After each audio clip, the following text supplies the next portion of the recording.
నమస్కారం. ఎన్సీఎన్ వార్తలు చూస్తున్న రమాదేవి. వార్తల్లోకి వెళ్లే ముందుగా హెడ్లైన్స్. ఇచ్చిన హామీలు నెరవేర్చి పార్లమెంట్ ఎన్నికల్లో ముందుకు రావాలి. మీడియా సమావేశంలో కాంగ్రెస్ పార్టీపై బాల్కొండ ఎమ్మెల్యే ప్రశాంత్ రెడ్డి ఫైర్. ఆర్మూర్ పట్టణ ప్రజలు ఇంటి మరియు వ్యాపార పన్నులు చెల్లించి బల్దియాకు సహకరించాలని మున్సిపల్ కమిషనర్ రాజు పిలుపు. కమ్మర్పల్లి మండల పరిషత్ కార్యాలయంలో అవినీతి తిమింగలాలు. లంచం తీసుకుంటూ ఏసీబీకి పట్టుబడ్డ సీనియర్ అసిస్టెంట్. ఎంపీటీఓ ప్రమేయంపై అధికారుల ఆరా. రోజులు గడుస్తున్న ఖాతాలో జమ కాని ఉపాధి హామీ కూలీల డబ్బులు. ఇబ్బందుల్లో ఉపాధి హామీ కూలీలు.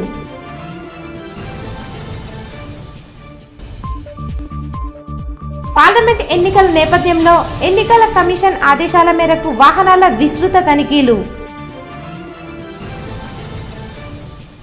కాంగ్రెస్ పార్టీ అధికారంలోకి రావడానికి వందల హామీలు ఇచ్చిందని, ఇచ్చిన హామీలలో కనీసం 2 నుంచి 3 కూడా నెరవేర్చలేని స్థితిలో ఉందని, ప్రభుత్వం అధికారంలోకి వచ్చి 100 రోజులు గడుస్తున్న హామీల విషయం సీఎం రేవంత్ రెడ్డి మాట్లాడకపోవడం సిగ్గుచేటని మాజీ మంత్రి బాల్కొండ ఎమ్మెల్యే వేముల ప్రశాంత్ రెడ్డి అన్నారు. బాల్కొండ నియోజకవర్గంలోని వేల్పూర్ మండల కేంద్రంలో ఎమ్మెల్యే వేముల ప్రశాంత్ రెడ్డి నివాసంలో మీడియా సమావేశం నిర్వహించారు. ఈ సందర్భంగా ఆయన మాట్లాడుతూ టీఆర్ఎస్ పార్టీ అధికారంలో ఉండగా రైతులకు పంట సాగు కోసం రైతు బంధు ఎప్పటికప్పుడు వేస్తూ వారికి అండగా నిలిచామన్నారు. కానీ రేవంత్ రెడ్డి ప్రభుత్వం వచ్చిన తర్వాత అసలు రైతు బంధు ప్రస్తావన రాకపోవడం, రైతుల ఖాతాల్లోకి డబ్బులు జమ కట్టకపోవడం, రైతులను నిలువున ప్రభుత్వం మోసం చేసే ప్రయత్నం చేస్తుందన్నారు. అలాగే 24 గంటల విద్యుత్ ఇచ్చిన ప్రభుత్వం టీఆర్ఎస్ ప్రభుత్వమని, కాంగ్రెస్ ప్రభుత్వం అధికారంలోకి వచ్చిన తర్వాత రోజుకు 3 నుంచి 4 గంటల పాటు విద్యుత్ అంతరాయం ఏర్పడుతుందన్నారు. పార్లమెంట్ ఎన్నికలు వస్తున్న తరుణంలో మళ్లీ కొత్త హామీలు ఇచ్చి ప్రజలను మోసం చేసి అధికారంలోకి రావడానికి కాంగ్రెస్ ప్రభుత్వం ప్రయత్నిస్తుందని మండిపడ్డారు. ఇప్పటికైనా ప్రభుత్వం ఇచ్చిన హామీలు నెరవేర్చి పార్లమెంట్ ఎన్నికల్లో పోటీ చేయాలని, చేతకాని హామీలు ఇచ్చి మళ్లీ పోటీలోకి వస్తామంటే పెద్ద ఎత్తున ఆందోళనకు దిగుతామన్నారు. ఈ కార్యక్రమంలో స్థానిక మండల టీఆర్ఎస్ నాయకులు, కార్యకర్తలు తదితరులున్నారు. వారి వారి గ్రామాల్లో ఉన్న కాంగ్రెస్ నాయకత్వాన్ని, కాంగ్రెస్ పార్టీ నాయకుల మీద ఒత్తిడి తేవాలి. వెంటనే కొనుగోలు కేంద్రాలు ఏర్పాటు చేయాలి. 500 రూపాయలు క్వింటాల్కు అదనపు బోనస్ ఇచ్చి వరి ధాన్యాన్ని కొనిపియాలి అని చెప్పి ఆయా గ్రామాల్లో కాంగ్రెస్ పార్టీ నాయకులను కూడా రైతన్నలు ఒత్తిడి తేవాలని చెప్పి నేను ఈ సందర్భంగా కోరుతున్నా. రైతులకు ఇచ్చినటువంటి 2 లక్షల రుణమాఫీ కావచ్చు, రైతు భరోసా కావచ్చు, 24 గంటల కరెంటు కావచ్చు, 500 బోనస్ కావచ్చు, ఇవన్నీ కూడా 100 రోజుల తర్వాత మేము అమలు చేస్తామన్న మాట మాట్లాడినాడు రేవంత్ రెడ్డి గారు. అందుకోసమే ఇవాళ టీఆర్ఎస్ పార్టీ ప్రజల పక్షాన, రైతుల పక్షాన కాంగ్రెస్ పార్టీ ఇచ్చినటువంటి హామీలని 100 రోజులు దాటిపోయింది కాబట్టి, 110 రోజులు అవుతున్నది కాబట్టి హామీలు అమలు చేయాలని చెప్పి మేము డిమాండ్ చేస్తా ఉన్నాం. ముఖ్యమంత్రి రేవంత్ రెడ్డి గారు ఆ రోజు పిసిసి ప్రెసిడెంట్ గా ఉన్నప్పుడు ఆయన అన్న మాటలే మీకు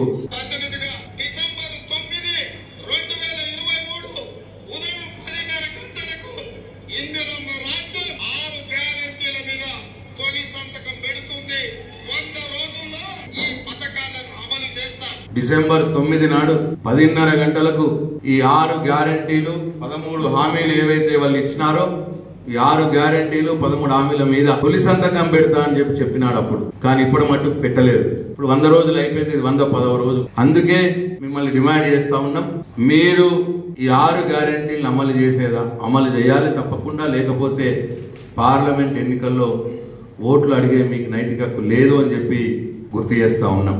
అందుకే చివరగా ప్రధానంగా వాళ్ళు ఇచ్చిన హామీలు 100 రోజులు దాటిపోయింది, ఇప్పుడు కూడా వాళ్ళు హామీలు అమలు చేయకపోతే వాళ్ళకి ఎందుకు ఓట్లు వేయాలి ఈ పార్లమెంట్ ఎన్నికల్లో? రైతన్నలు ఒకసారి ఆలోచించాలి దయచేసి. కమ్మర్పల్లి మండల కేంద్రంలోని మండల పరిషత్ కార్యాలయంలో అవినీతి నిరోధక శాఖ దాడులు కలకలం రేపాయి. మండల పరిషత్ కార్యాలయంలో గతంలో పనిచేసిన అధికారి తన సర్వీస్ రికార్డు కోసం ఎంపీడీఓ సంతోష్ రెడ్డిని మరియు సీనియర్ అసిస్టెంట్ హరిబాబు పూర్తి వివరాలు అడిగారు. దాంతో సదరు ఉద్యోగి నుంచి లంచం డిమాండ్ చేసిన ఎంపీడీఓ సంతోష్ రెడ్డి ప్రస్తుతం బిక్నూరు ఎంపీడీఓగా విధులు నిర్వహిస్తున్నారు. లంచం ఇవ్వడం ఇష్టం లేని సదరు ఉద్యోగి అవినీతి నిరోధక శాఖ అధికారులను ఆశ్రయించగా వారు డ్యూటీలో ఉన్న సీనియర్ అసిస్టెంట్ హరిబాబును అదుపులోకి తీసుకుని విచారిస్తున్నారు. ఎంపీడీఓ కూడా లంచం తీసుకున్నట్లు తెలిస్తే ఇరువురిపై సస్పెన్షన్ వేటు పడే అవకాశం ఉంది. మండల పరిషత్ కార్యాలయం ఏసీబీ దాడులతో ప్రస్తుతం కలకలం రేపుతూనే ఉంది. ప్రస్తుతం ఇరువురు అధికారులను సైతం ఏసీబీ అధికారులు విచారిస్తూనే ఉన్నారు. అక్కడ పంపాల్సి ఉంటే అతను పంపలేదు. తప్పకుండా అతని దగ్గర డబ్బులు డిమాండ్ చేసి 10,000 ఇస్తేనే మాత్రమే ఆ సర్వీస్ బుక్ మీది పంపిస్తామని చెప్పి చెప్పడం జరిగింది. దాని తర్వాత అతను వచ్చి అడిగాడు, పంపించండి అంటే లేదు, మీరు డబ్బులు ఇస్తేనే పంపిస్తాము, మీకు వేరే బిల్స్ కూడా చాలా వచ్చినాయి, ఆ బిల్స్లో అయినా ఇవ్వచ్చు కదా అని కూడా అడిగారు. డీజిల్ బిల్స్ అనేవి అతనికి బాగయ్య గారికి వచ్చినాయి. నీకేం ట్రబుల్, ఈ లంచం మాత్రం ఇస్తే ఏమవుతుంది అంటే అప్పుడు అంత కాదు కొంచెం తగ్గండి అంటే 8,000 ఇవ్వండి అని చెప్పి అతను అడిగారు. తర్వాత అడిగిన కొన్ని రోజులకే ట్రాన్స్ఫర్ వెళ్ళిపోయాడు అతను, సంతోష్ రెడ్డి గారు. అతను అనుకున్నాడు, బాగా అనుకున్నాడు, అతను వెళ్ళిపోయాడు కాబట్టి సర్వీస్ బుక్ ఖచ్చితంగా మళ్ళీ ట్రాన్స్ఫర్ వెళ్ళిపోతుందిలే, అవసరం లేదు డబ్బులు ఇవ్వడం అనుకున్నాడు. కానీ ఇక్కడ పనిచేస్తున్నటువంటి హరిబాబు గతంలో అతను చెప్పడం జరిగింది, తను డబ్బులు ఇస్తేనే సర్వీస్ బుక్ పంపించు అని చెప్పేసి హరిబాబుకు అతను ఆదేశాలు ఇచ్చెళ్ళాడు. ఈ హరిబాబును అడగడం జరిగింది బాగయ్య గారు. అడిగితే కూడా అతను పంపలేదు. సంతోష్ రెడ్డి గారు చెప్పారు ఏంటంటే ఆ డబ్బులు ఇస్తేనే పంపిస్తామని చెప్పేసి చెప్పడంతో అతనికి ఏం చేయాలో అర్థం కాక మమ్మల్ని సంప్రదించడం జరిగింది. తద్వారా మేము ఈరోజు అతను డబ్బులు ఇస్తుండగా పట్టుకోవడం జరిగింది. తద్వారా ఆ 8,000 సీజ్ చేసి వాళ్ళిద్దరు సంతోష్ రెడ్డి గారిని కూడా అక్కడ బిక్నూరులో ఉన్నారు, అతను కూడా అదుపులో తీసుకోవడం జరిగింది. హరిబాబును రెడ్ హ్యాండ్గా పట్టుకోవడం జరిగింది. ప్రజలు సకాలంలో ట్యాక్సులు చెల్లించి పట్టణ అభివృద్ధికి సహకరించాలని ఆర్మూర్ మున్సిపల్ కమిషనర్ రాజు అన్నారు. ఆర్మూర్ పట్టణంలో మున్సిపల్ కమిషనర్ ఆధ్వర్యంలో అధికారులు ట్యాక్స్ కలెక్షన్ స్పెషల్ డ్రైవ్ నిర్వహిస్తున్నారు.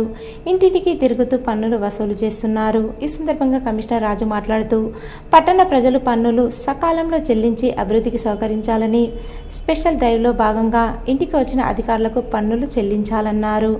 స్పెషల్ డ్రైవ్లో మున్సిపల్ అధికారులు, సిబ్బంది తదితరులున్నారు. ఆర్మూర్ మున్సిపల్ పరిధిలోని మామిడిపల్లి నలంద పాఠశాల విద్యార్థులు రాష్ట్ర స్థాయి కేసాట్ పరీక్షల్లో తమ ప్రతిభను చాటి రాష్ట్ర స్థాయి ర్యాంకులను సాధించారు. మామిడిపల్లి నలంద పాఠశాల హైదరాబాద్ ఈ అభ్యాస్ అకాడమీ ఆధ్వర్యంలో నిర్వహించిన ఐఐటి ఒలింపియాడ్ కాంపిటేటివ్ పరీక్షల్లో నలంద పాఠశాలకు చెందిన 7వ తరగతి విద్యార్థిని హనీరెడ్డి రాష్ట్ర స్థాయి మొదటి ర్యాంకును సాధించగా యువరాజ్ స్టేట్ 3వ ర్యాంకును కైవసం చేసుకున్నాడు. ఈ సందర్భంగా పాఠశాల యాజమాన్యం ప్రసాద్, సాగర్ విద్యార్థులను సన్మానించి అభినందించారు. నలంద పాఠశాల విద్యార్థులు రాష్ట్ర స్థాయి ఉత్తమ ర్యాంకులు సాధించడం అభినందనీయమన్నారు. ఇందుకు గాను కృషి చేసిన ఉపాధ్యాయులకు అభినందించారు. భారతీయ విద్యాభవన్ ఆడిటోరియంలో రాష్ట్ర స్థాయి విద్యార్థులకు సన్మానం నిర్వహించడం జరుగుతుందని పేర్కొన్నారు. ఈ కార్యక్రమంలో పాఠశాల ఉపాధ్యాయులు, విద్యార్థులు తదితరులున్నారు. పార్లమెంట్ ఎన్నికల దృష్ట్యా ఎన్నికల కమిషన్ ఆదేశాల మేరకు అధికారులు ముమ్మరంగా వాహనాల తనిఖీలు చేపడుతున్నారు. వాహనాల్లో అధిక మొత్తంలో నగదును తీసుకెళ్లిన వాహనాలను సీజ్ చేస్తున్నారు. ఆర్మూర్ పట్టణంలోని గోల్బంగా ప్రాంతంలో మున్సిపల్ డీఈ భూమేశ్వర్ ఆధ్వర్యంలో ప్రత్యేక బృందం విస్తృతంగా వాహనాల తనిఖీ నిర్వహించారు. వాహనాలను క్షుణ్ణంగా తనిఖీ చేసి వివరాలు సేకరించారు. ఎన్నికల కోడ్ దృష్ట్యా అధిక మొత్తంలో డబ్బులు వెంటకు తీసుకెళ్లరాదని అధికారులు సూచించారు. ఈ కార్యక్రమంలో పోలీసులు తదితరులున్నారు. ఆర్మూర్ పట్టణంలో ఏర్పాటు చేసిన ఎస్ఎస్సి పరీక్షా కేంద్రాలలో పరీక్షలు ప్రశాంత వాతావరణంలో కొనసాగుతున్నాయి. పరీక్షా కేంద్రాల వద్ద ఎటువంటి సంఘటనలు చోటు చేసుకోకుండా అధికారులు పూర్తి చర్యలు చేపట్టారు. పరీక్ష సమయానికంటే ముందే విద్యార్థులు పరీక్షా కేంద్రానికి చేరుకుని పరీక్షా హాళ్లలో ప్రవేశిస్తున్నారు. పరీక్షా కేంద్రాలలో విద్యార్థులకు అన్ని రకాల సౌకర్యాలు కల్పించారు. నేడు జరిగిన 10వ తరగతి పరీక్షల్లో 14 కేంద్రాల్లో 1903 మంది విద్యార్థులకు గాను 1900 మంది విద్యార్థులు పరీక్షలకు హాజరయ్యారని మండల విద్యాశాఖ అధికారి రాజగంగారాం తెలిపారు. ఉపాధి హామీ పనులు చేసినప్పటికీ వారాలు గడుస్తున్న డబ్బులు సమయంకు రావడం లేదని, అరాకొర డబ్బులు చెల్లించి అధికారులు చేతులు దులుపుకుంటున్నారని ఉపాధి హామీ కూలీలు ఆవేదన వ్యక్తం చేస్తున్నారు. ఆర్మూర్ డివిజన్ వ్యాప్తంగా కొనసాగుతున్నటువంటి ఉపాధి హామీ పనులకు సరైన డబ్బులు సమయంకు రావడం లేదని, అలాగే తాము చేసిన పనికి సరైన కూలి రాక తీవ్ర ఇబ్బందులు తలెత్తుతున్నాయని గ్రామాన పనిచేసే ఉపాధి హామీ కూలీలు తమ గోడు వెళ్లబోసుకున్నారు. వాస్తవానికి రోజుకు 212 రూపాయలు చెల్లించాల్సిన ప్రభుత్వం 100 రూపాయలు కూడా రావడం లేదంటున్నారు. 2 నుంచి 4 వారాల పాటు డబ్బులు ఆగిపోతున్నాయని చెప్తున్నారు. అలాగే మండల స్థాయి అధికారులు దీనిపై ప్రత్యేక దృష్టి సారించి ప్రతి వారం డబ్బులు తమ ఖాతాలో జమయ్యే విధంగా చూసి ఉపాధి కూలీలకు అండగా నిలవాలని అంటున్నారు. పైసలు మాత్రం వస్తలేదు. మేము 4-5 వారాలే రాబట్టి ఎంత వచ్చింది కూడా మాకు తెలుస్తలేదు. రోజు ఎంత పడుతుంది ఎంత వస్తుంది అన్నది మాకేం తెలుస్తలేదు. తెలియదు మేమేం చెప్పాలా? ఒక వారం వచ్చిందంటే ఒక వారం చెప్పచ్చు కదా. ఇప్పుడు 4-5 వారాలే మేము రాబట్టి అసలే వస్తలేదు పైసలు. మంచిగా నడుతుంది, చేపిస్తూ మంచిగా చేపిస్తున్నారు, మంచిగా నడుతుంది, పని మంచిగా నడుతున్నారు. పైసలు మాత్రం ప్రాబ్లం ఉన్నది కానీ పని మంచిగా నడుతుంది సార్. ఆర్మూర్ మున్సిపల్ పరిధిలోని 4వ వార్డులో mission Bhagiratha pipeline leakage అవుతున్నా అధికారులు పట్టించుకోవడం లేదని కాలనీవాసులు వాపోతున్నారు. 4వ వార్డు పరిధిలో గత 6 నెలలుగా మిషన్ భగీరథ పైప్లైన్ లీకేజీ కావడంతో రోడ్డు పూర్తిగా చెడిపోయిందని, మున్సిపల్ అధికారులకు తెలిపిన ప్రయోజనం లేకుండా పోయిందని కాలనీవాసులు పేర్కొన్నారు. ఇప్పటికైనా మున్సిపల్ అధికారులు పైప్లైన్ లీకేజీ కాకుండా చూడాలని, వాటర్ లీకేజీ అవడంతో రోడ్డు సైతం పూర్తిగా చెడిపోయిందని ఆవేదన వ్యక్తం చేశారు. అధికారులు త్వరితగతిన మరమ్మతులు చేపట్టాలని కోరారు. ఎండాకాలం దృష్టిలో పెట్టుకుని వచ్చే జూన్ నెల వరకు ప్రజలకు తాగునీరు అందే విధంగా చూస్తామని బోధన్ ఎమ్మెల్యే పి సుదర్శన్ రెడ్డి అన్నారు. ఎడపల్లి మండలం తానకాల గ్రామంలోని అలీసాగర్ ఫిల్టర్ బెడ్ను ఆయన పరిశీలించారు. ఎండ తీవ్రత దృష్ట్యా భూగర్భ జలాలు ఇంకిపోతున్నాయని, రిజర్వాయర్లలో నీరు అడుగంటుతున్నాయని అన్నారు. ముందు జాగ్రత్తగా నీటి ఎద్దడి ఏర్పడకుండా చర్యలు తీసుకోవాల్సిన అవసరం ఉందన్నారు. నిజామాబాద్ పట్టణ పరిధిలో కొన్ని గ్రామాలకు కూడా కలిపినందున వాటిని దృష్టిలో పెట్టుకోవాలన్నారు. బోధన్ మున్సిపాలిటీలో కూడా నీటి ఎద్దడి లేకుండా చర్యలు తీసుకుంటామన్నారు. ఆయన వెంట రాష్ట్ర Urdu academy chairman Taher, DCC అధ్యక్షుడు మానాల మోహన్ రెడ్డి, జెడ్పీ ఉపాధ్యక్షురాలు రజితా యాదవ్, నాయకులు పులి శ్రీనివాస్, రామ్మోహన్, నారాయణ చౌదరి, ఎల్లయ్య యాదవ్, కిషోర్, రాజగౌడ్, సాయిలు తదితరులున్నారు. ప్రాబ్లమ్స్ వస్తూ ఉన్నాయి. గ్రౌండ్ వాటర్స్ పోయినాయి, వర్షాలు లేక ఏ ప్రాజెక్టు నీళ్లు లేవు. కాబట్టి ఉన్న వాటర్ని బాగా జాగ్రత్త వాడుకోవాలి. అదేవిధంగా ప్రజలకు ఇబ్బంది కాకుండా ఏదైతే ట్యాప్ వాటర్ ఇస్తున్నామో దాన్ని కూడా జాగ్రత్తగా ఇచ్చుకుంటూ జూన్ వరకు మేము ఫిలప్ చేసి ఇచ్చే బాధ్యత మాది. తర్వాత కార్పొరేషన్ వాళ్ళ ఇంజనీర్లు అక్కడ ట్యాప్స్ వదిలితో అందరూ కలిసి ఎక్కడ కూడా ఏమి ఇబ్బంది రాకుండా ప్రజలకు జూన్ వరకు మళ్ళీ వర్షాలు పడే వరకు వాళ్ళు డౌట్స్ పడకుండా ఇవ్వాలని చెప్తూ ఇప్పుడు మనకు అల్లీసాగర్ లిఫ్ట్ కూడా నడుస్తూ ఉంది, నిజాం సాగర్ కెనాల్ కూడా నడుస్తూ ఉంది. అల్లీసాగర్ లిఫ్ట్కి ఏమో కొద్ది మాకులూరు సైడ్ కానీ అదేవిధంగా నౌపేట్ సైడ్ కొన్ని విలేజ్లకు కూడా ఇంకా లాస్ట్ వెట్ పోలేదని చెప్తా ఉన్నారు. కాబట్టి ఆమె ఇచ్చిన తర్వాత బహుశా అల్లీసాగర్ లిఫ్ట్ లెవెల్స్ కూడా మనకు 3-4 డేస్లో లెవెల్స్ పడిపోతే లిఫ్ట్ కూడా నడిచే పరిస్థితి లేదు. మోర్తాన్ మండల కేంద్రంలోని ప్రభుత్వ డిగ్రీ కళాశాల విద్యార్థులు ఎన్ఎస్ఎస్ శిబిరంలో భాగంగా ప్లాస్టిక్ నిర్మూలన కార్యక్రమం నిర్వహించడం జరిగిందని ప్రోగ్రాం అధికారి మర్రిపల్లి భూపతి తెలిపారు. మోర్తాన్ మండల కేంద్రంలోని ఆర్టీసీ బస్టాండ్లో ఎన్ఎస్ఎస్ వాలంటీర్లు ప్లాస్టిక్ ఏరివేసి ప్లాస్టిక్ వల్ల కలిగే నష్టాలు, దుష్ప్రయోజనాలను ప్రజలకు వివరించడం జరిగిందని భూపతి అన్నారు. వ్యర్థాలను గ్రామ పంచాయతీ ఏర్పాటు చేసిన డస్ట్బిన్లో మాత్రమే వేయాలని కోరారు. తడి చెత్త, పొడి చెత్త వేరువేరుగా వేయాలని చెప్పారు. ప్రయాణికులు వ్యర్థాలను, చెత్తను బస్సులో కానీ, బస్టాండ్, జాతీయ రహదారులపై కానీ, జన సమూహం ఉన్న ప్రాంతాలలో, బహిరంగ ప్రదేశాలలో వేయవద్దని అవగాహన కల్పించారు. పరిసరాలను అందరూ పరిశుభ్రంగా ఉంచుకోవాల్సిన అవసరం ఉందని వివరించారు. వేసవి కాలంలో వచ్చే సీజనల్ వ్యాధుల పట్ల జాగ్రత్తలు వహించాలని కోరారు. విద్యార్థుల సేవలను ప్రోగ్రాం అధికారి భూపతి అభినందించారు. వ్యక్తిగత పరిశుభ్రత, సామాజిక పరిశుభ్రత పట్ల ప్రజలకు అవగాహన కల్పించడం జరిగింది. ఎన్ఎస్ఎస్ యొక్క ముఖ్యమైనటువంటి ఉద్దేశాలు చెప్పడం జరిగింది. దీని యొక్క ప్రధానమైన motto not me but you, మా కోసం కాదు మీ అందరి కోసం. ఈ విషయమై ప్రజలలో అవగాహన కల్పించడం మా అందరి యొక్క ఉద్దేశం. కేవలం వారం రోజుల యొక్క ఎన్ఎస్ఎస్ క్యాంప్ మాత్రమే మేము నిర్వహిస్తాం. బోధన్ బార్ అసోసియేషన్ కార్యవర్గ ఎన్నికలు ఈ నెల 28న నిర్వహిస్తున్నట్లు ఎన్నికల ప్రధాన అధికారి సీనియర్ న్యాయవాది సిహెచ్వి హనుమంతరావు తెలిపారు.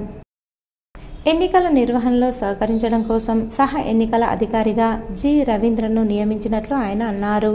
కార్యవర్గ ఎన్నికల కోసం ఈ నెల 18 నుంచి 20 తేదీ వరకు నామినేషన్లను సేకరించగా నామినేషన్ల ఉపసంహరణ అనంతరం అధ్యక్ష పదవి కోసం పోటీలో 2 సభ్యులు ఉండడంతో ఎన్నికలు నిర్వహిస్తున్నారని ఎన్నికల అధికారి పేర్కొన్నారు. అధ్యక్ష పదవి కోసం వెంకటేశ్వర దేశాయ్, పోషెట్టులు పోటీ పడుతున్నారని తెలిపారు. ప్రధాన కార్యదర్శి పదవి కోసం కోటేశ్వరరావు, ఎస్ ఈశ్వర్లు పోటీలో ఉన్నారని, ఉపాధ్యక్షులు, సంయుక్త కార్యదర్శి, కోశాధికారి, గ్రంథాలయ సెక్రటరీ పోస్టులకు ఒక్కొక్క నామినేషన్ వచ్చాయని ఆ పదవులకు ఏకగ్రీవంగా ఎన్నుకున్నట్లు ప్రకటించామని అన్నారు. ఉపాధ్యక్షుడు, జాయింట్ సెక్రటరీ, లైబ్రరీ సెక్రటరీ, కోశాధికారి ఈ పోస్టులకి ఒకే నామినేషన్ రావడంతో వాటిని గడువు ముగిసిన తర్వాత యునానిమస్గా ఎన్నికైనట్టు వాటిని ప్రకటించడం జరిగింది. అయితే ఈ పోటీల్లో ఇప్పుడు బార్ అసోసియేషన్ బోధన్ పోటీలో ఉన్నటువంటి అధ్యక్ష పదవికి 2 పోటీ అభ్యర్థులుగా ఉన్నారు. వెంకటేశ్వరరావు దేశాయ్, ఈ పోసెట్టి న్యాయవాదులు 2. అదేవిధంగా ప్రధాన కార్యదర్శి పోస్టుకి ఎస్ఎస్ఆర్ కోటేశ్వరరావు, ఎన్ ఈశ్వర్లు పోటీలో ఉన్నారు. ఈ 2 పోస్టులు మాత్రమే పోటీలు జరుగుతున్నాయి. ఎన్నిక ప్రక్రియ ఈ నెల 28వ తారీఖు ఉదయం 10 గంటల నుండి 2 గంటల వరకు ఎన్నిక నిర్వహిస్తాం. మధ్య విరామం అనంతరం 3 గంటలకు కౌంటింగ్ ప్రారంభమవుతుంది. కౌంటింగ్ ఫలితాలు వెలువడిన వెంటనే ఈ యొక్క విజేతలు ప్రకటించడం జరుగుతుంది. దర్పల్లి మండల కేంద్రంలోని ఐసిడిఎస్ ప్రాజెక్టు దర్పల్లి పరిధిలో పోషణ పక్షం కార్యక్రమం నిర్వహించారు. ఈ కార్యక్రమానికి ముఖ్య అతిథిగా MDO Balakrishna, PHN Mary, ICDS supervisor Bujji, శోభాలు, అంగన్వాడీ టీచర్లు, బాలికలు, గర్భిణీ స్త్రీలు పాల్గొన్నారు. ముందుగా జ్యోతి ప్రజ్వలన చేసి కార్యక్రమాన్ని ప్రారంభించి ఈ సందర్భంగా వారు మాట్లాడుతూ ఆకుకూరలు, చిరుధాన్యాలపైన అవగాహన కల్పించి సామూహిక శ్రీమంతాలు నిర్వహించారు. పిల్లలతోనే యాక్టివిటీస్ చేయించారు. ఈ సందర్భంగా వారు మాట్లాడుతూ గర్భిణులు, బాలింతలు పోషకాహారాన్ని తీసుకోవాలని, అలాగే అంగన్వాడీ కేంద్రం సేవలను సద్వినియోగం చేసుకోవాలని సూచించారు. అంగన్వాడీ కేంద్రాల్లో ప్రభుత్వం ఇచ్చే ప్రతి వస్తువు ఒక విలువైనదని, వాటిని శ్రద్ధగా వాడుకుంటే ఆరోగ్యవంతమైన సంతానం కలుగుతుందన్నారు. 0 నుండి 6 సంవత్సరాలలోపు చిన్నారులను అంగన్వాడీలో చేర్పించాలని చెప్పారు. ఈ కార్యక్రమంలో ప్రాజెక్టు సూపర్వైజర్లు బుజ్జి, శోభ, పోషణ అభియాన్ కోఆర్డినేటర్లు, అంగన్వాడీ టీచర్లు, ఆశా కార్యకర్తలు, ఏఎన్ఎంలు తదితరులు పాల్గొన్నారు. వయసుకు తగ్గ ఎత్తులేని పిల్లలు, వయసుకు తగ్గ ఎత్తులేని పిల్లలు, వయసుకు తగ్గ బరువు లేని పిల్లలు ఎవరైతే ఉన్నారో వాళ్ళ సాయనా పిల్లలు అంటున్నామో వాళ్ళని ప్రత్యేక శ్రద్ధతోటి వాళ్ళకు అంగన్వాడీ కేంద్రాల్లో బాలమృతం ప్లస్ అనేది ఇస్తున్నాము. బాలమృతం ప్లస్ కూడా చాలా విలువైనది. దాని అమౌంట్ చాలా రేటు. గవర్నమెంట్ ఒకటి మనకు ఫిక్స్ చేసి పంపిస్తుంది అంటే డబ్బులు చాలా వెచ్చించి ఇస్తుందని అర్థం. దాన్ని వృధా చేయడానికి లేదు. ఎత్తుపరంగా కూడా తను వివరించింది. మనకు అంగన్వాడీ సెంటర్లలో చిన్న గర్భిణీ స్త్రీ ఉన్నప్పుడు అప్పుడు 6 నెలల పాటు, తర్వాత డెలివరీ తర్వాత 6 నెలల పాటు మంచి పోషక విలువలతో కూడిన ఆహారాన్ని అందిస్తున్నది ప్రభుత్వం. కేంద్ర రాష్ట్ర ప్రభుత్వం సంయుక్తంగా చిన్నప్పటి నుంచే మంచి పోషక విలువలతో ఇస్తుంటేనే అనారోగ్యం కాకుండా ఆరోగ్యవంతంగా ఉండాలని చెప్పి ఇవన్నీ ఇస్తుంది.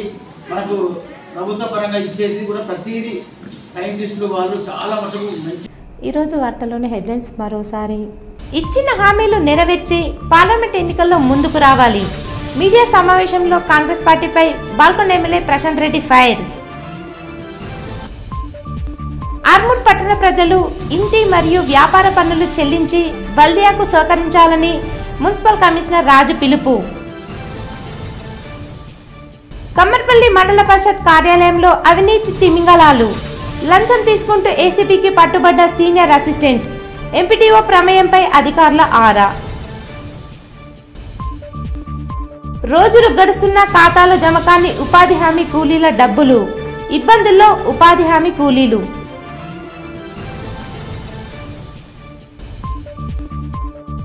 పార్లమెంట్ ఎన్నికల నేపథ్యంలో ఎన్నికల కమిషన్ ఆదేశాల మేరకు వాహనాల విస్తృత తనిఖీలు.